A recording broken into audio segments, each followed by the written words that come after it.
getting deeper and deeper. And our current crop of health professionals just can't do that. You know, that's not what they're trained to do. They're trained to provide technical medical care to people who are already sick. And so if we get the NHI right, and we also extend the thinking that Robert was speaking about to other sectors, then this is possible in this country. So why is it so important to look at the causes of the causes? This is a picture I took recently in Khayelitsha that shows some children playing at a standpipe.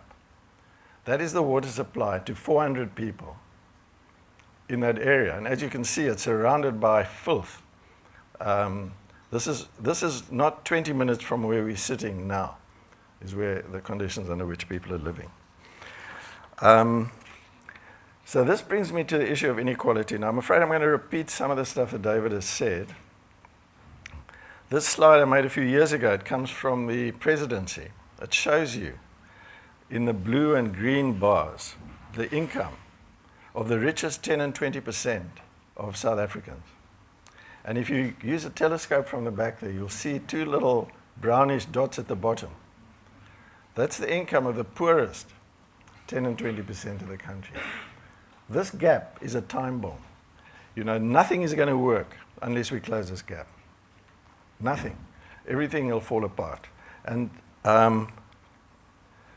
again, this is a recent study by Leibrand and others that shows you, if you